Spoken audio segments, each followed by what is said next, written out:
Son las 5 de la tarde con 27 minutos y este domingo, en conversación con CNN Chile, la ministra del Interior y Seguridad Pública, Carolina Toá, confirmó que el gobierno presentará un veto a la ley de usurpaciones, aprobada ya en el Congreso, que incluye la figura de legítima defensa privilegiada permanente, ¿no? Este tema de la ley de usurpaciones. Te recuerdo que veto es negar, es impedir. Bueno, la secretaria de Estado adelantó que se buscará una fórmula entonces de veto para, a su juicio, fortalecer el derecho, no que promueva el salvajismo. Palabras de la ministra Toá. Y más allá del ámbito político, vamos a tratar de entender también qué impacto ciudadano puede tener esta legislación. Lo vamos a abordar desde el prisma justamente del derecho con Jorge Bolt, abogado y académico de la Facultad de Derecho de la USACH, máster en Derecho Penal por la Universidad de Barcelona y máster en Derecho por la Universidad de Edimburgo, que ya está en contacto con nosotros. ¿Cómo estás, Jorge? Bienvenido a Frecuencia Pública y gracias por aceptar también nuestra invitación, o más bien petición, de que nos expliques los alcances desde el derecho. Hola, Daniela, ¿cómo estás? Mucho gusto. Igualmente. A ver, vamos un poquito desgranando este tema que tiene la arista política de algo que yo comentaba, pero nos vamos a ir a la ley, ¿no? A la ley establecida en nuestro país. Entonces, ahí preguntarte, partiendo con esto, ¿no? A propósito del nombre de la ley. ¿Qué se va a entender hoy con usurpación? ¿Promueve algo distinto a lo que ya se entiende y de qué manera busca también endurecer las penas destinadas a sancionar a quienes usurpan terrenos? Sí, mira, yo creo que el concepto de usurpación no debería cambiar tanto. Es lo que uno entiende por usurpación. Usurpación es que te quiten tu tierra o tu casa. Es como un robo, pero de un bien inmueble. Esa es la usurpación. Perfecto. Es como cuando, así como, claro, uno protege las cosas muebles, digamos, los objetos los protege con el robo, las cosas inmuebles las protege con la usurpación. Entonces, la gran diferencia ahora es que uno tradicionalmente se ha entendido que hay un momento en el cual ocurre la usurpación, hay un acto de usurpar, un instante en el que esto se produce, y por lo tanto, cuando ya pasó ese momento y ya ocurrió la usurpación, los tribunales tienden a ser reacios a aceptar que, haya medidas de autotutela, por ejemplo, o que haya medidas de defensa, si es que ya ha pasado mucho. Uno ahí tiene que ir al tribunal, pedir una autorización para el desalojo, se tiene que probar que efectivamente hubo una usurpación, etcétera, etcétera. Entonces, la regulación es una regulación que, por así decirlo, es... ¿Cómo lo digo? Hace difícil recuperar una tierra cuando ya ha sido usurpada y pasó mucho tiempo. O sea, primero reactiva, estamos claros, ¿no? Es muy claro. Es reactiva también por buenas razones. ¿Sí? Es verdad que el problema de hacer que uno pueda recuperar la tierra después de mucho tiempo es que se generan potenciales casos de violencia por la autotutela. O sea, imagínense que yo tengo la expectativa de que esa tierra es mía porque me la quitaron, no sé, hace un año. El derecho no le gusta y con justa razón que uno vaya por su propia cuenta y la recupere de propia mano. El derecho dice no, en ese caso vengan las autoridades y las autoridades le vamos a dar la solución.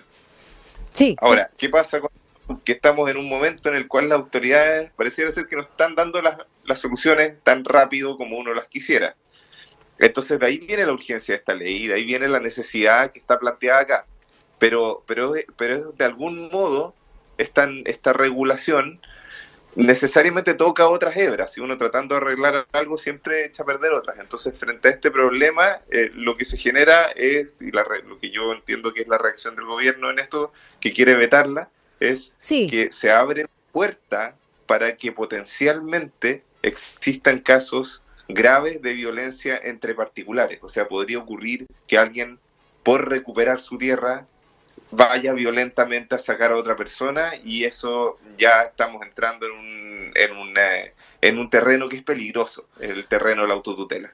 Jorge, vamos a ir justamente hablando luego de esa parte de la ley, que es la que genera obviamente mucho ruido, que nos recuerda, y a algunos les recuerda también al lejano o viejo oeste. Pero vamos a entender, sigamos un poco hablando de lo que tú nos explicabas. Cuando uno dice usurpación, y que estamos hablando acá de terrenos o de inmuebles, bueno, yo igual me acordé de la palabra usurpación de identidad, que también es un delito. A propósito, que no es solamente para los inmuebles el concepto, ¿no?, que usan en las leyes. Pero esto finalmente son ocupaciones ilegales también, ocupaciones que puede ser de tu casa, en tu lugar, pero es una ocupación ilegal. Eso es lo que sanciona la usurpación que estamos hablando ahora en esta ley. Exactamente, la usurpación es una ocupación. Uy, íbamos tan bien y se nos cortó ahí la señal. Estamos conversando esta tarde acá en Radio USACH por frecuencia pública con Jorge Bolt. Él es abogado, académico de nuestra Facultad de Derecho, acá en la USACH, por cierto, máster en Derecho Penal de la Universidad o por la Universidad de Barcelona y máster en Derecho por la Universidad también de Edimburgo. Y estamos entendiendo los alcances, justamente desde el derecho, de la ley de usurpaciones que fue ya aprobada en el Congreso y que incluye una figura que ha generado mucho ruido, que se llama la legítima defensa privilegiada permanente.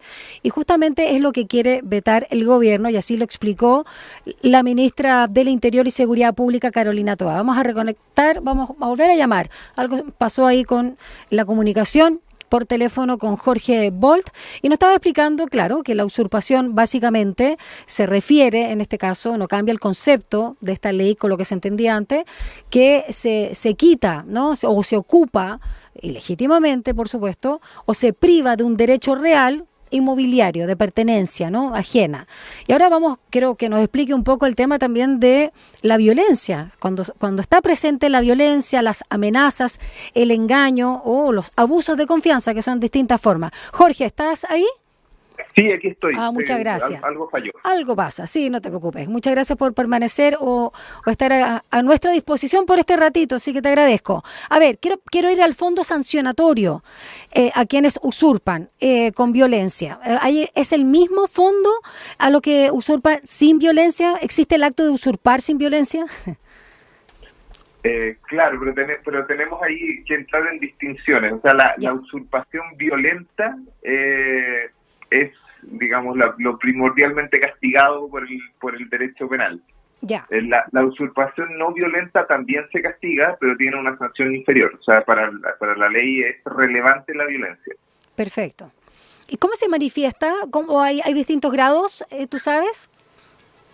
¿En qué sentido distintos grados? Claro, porque pueden ser amenazas, puede ser engaño o abuso de confianza, o puede ser ya la persona que literalmente te saca de tu casa o no te deja entrar a tu propio terreno, como una película de terror.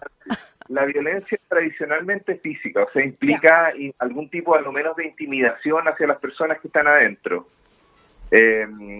O sea, física me refiero, puede ser también una intimidación, pero se trata de un ingreso por el cual yo paso a llevar otros bienes jurídicos más allá de solamente el inmueble. Además, estoy quitando la libertad de una persona o su integridad física, pues golpeándola o amenazándola. Digamos, tiene que haber algo que sea más allá de simplemente entrar al lugar para que haya violencia. Claro, pero también se sanciona la usurpación, pero no en esta figura que es lo que genera polémica. Se sanciona igual a alguien que no ocupó tu casa sin tu derecho o por el tiempo que no estaba establecido, no sé. Exactamente. Se sanciona en la medida en que exista dolo, o sea, que la persona que está ingresando entra sabiendo que no es su lugar, claro, su casa, su terreno, y con ánimo de hacerse de ese terreno, de ocuparlo, de actuar como si fuera dueño. Y en la estadística, Jorge, lo que tú sabes en realidad, ¿se da más en las segundas viviendas? No sé, las casas, las parcelas, las casas en la playa, las cabañas, o también esto se da en una situación de que alguien se fue a un viaje, volvió y su casa no estaba nada en Airbnb y te ocuparon la casa? ¿Se dan todo? A ver, no, yo te mentiría si te dijera una estadística concreta, porque no la conozco, pero los casos como más típicos que uno ve, o por lo menos que me toca ver, son casos, más que de casas, son casos de terreno. Terrenos propiamente tal, claro. Claro, de terrenos vacíos. Entonces son terrenos que son ocupados para hacer una vivienda adentro, o para no sé, para hacer varias viviendas, o lo que sea. Pero en el fondo, sí, la zona de riesgo es el terreno vacío. Perfecto. Ahora, vamos a hablar un poco también porque acá hay varios temas, ¿no? Sobre todo cuando uno piensa en la macrozona sur y hay otros temas que están relacionados también con sitios que puedan tener problemas de herencia y están ahí, no sé, tirados, Sí, u otros que están en tal una cual. situación media en el limbo, ¿no? Y que hay gente que se Sí. aproveche de eso. Sí, son varias situaciones. Vamos a la legítima defensa privilegiada, Jorge Bolt, para que nos expliques cuál esto de, comillas, las personas por su propia mano o recursos o a través de terceros puedan intentar recuperar su propiedad usurpada sin que se persiga su responsabilidad penal por cualquier desgracia que pueda ocurrir. Tal como está esto que acabo de leer, textual. Esto abre la puerta, a tu juicio también, como abogado, al uso de armas y un verdadero lejano oriente. ¿Y por qué usar el término también de privilegiada? Mira, a ver, varias cosas acá. Y aquí volvemos a lo que hablábamos muy al inicio. Ya. ¿Te acuerdas? Yo te decía que la usurpación originalmente ha sido tradicionalmente entendida como este acto de quitar. Sí. Pero lo que hace esta ley es que dice, mire, ¿sabe qué? No hay usurpación solamente en el momento en que uno quita, no es eso la usurpación. La usurpación es todo el proceso posterior de estar en un lugar ajeno. Y en ese sentido es un delito permanente.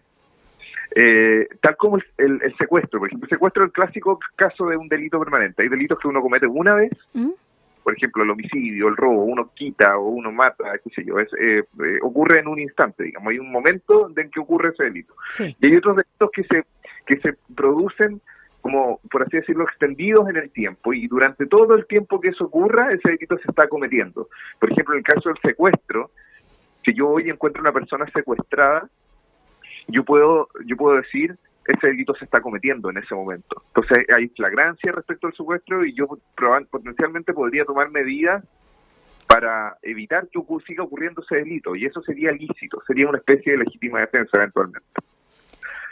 Ahora, Pero igual existe, ¿no? Hoy existe. Sí, No, exacto.